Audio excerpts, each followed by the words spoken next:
I'd like to go on and just talk about the Winzer paper and the homework. This is a paper I'm referring to where they're looking for optimum filter bandwidths for NRZ receivers. And in this assignment, they're looking at receivers that have a fixed filter. We know that match filters are the best strategy. That they will truly maximize SNR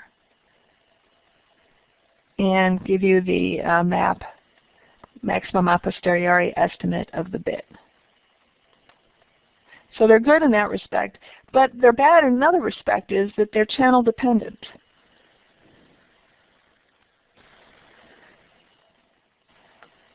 Because the really should be matched to the transmit pulse shape, whichever one we use.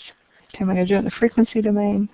It will do it in the frequency domain, times the channel response.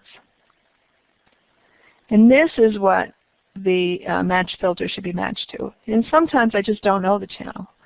And ignoring the channel is not at all a low pass, so all pass. So putting in all pass is not a good idea. So often match filter is not necessarily practical. And instead what we do is a common simplification is to just use a fixed low-pass filter.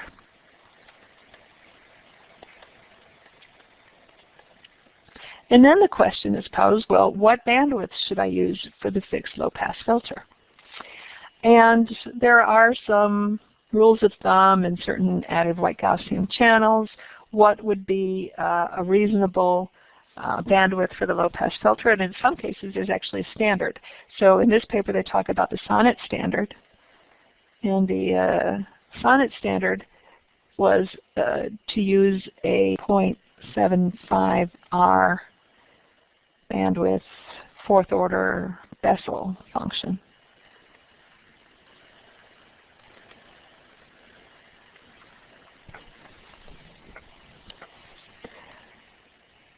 In the end, what you're dealing with is then you have your pulse shape. We'll go time domain now.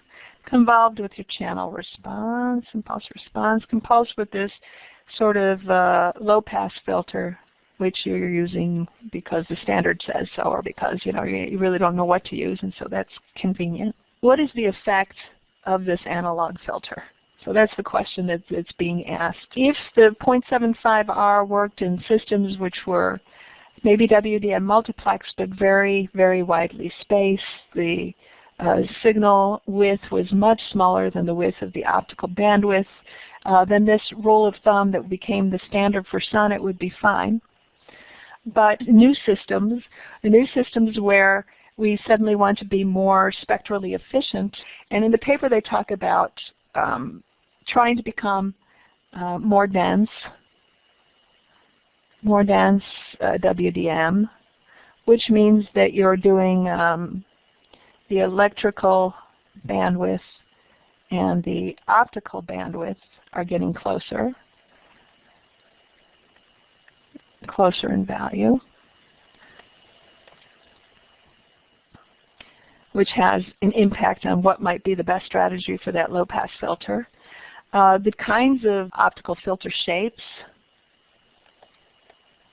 were changing. This paper was dated, I think, in 2001. And so technologies were changing on filter shapes. So they had some with much sharper roll-offs,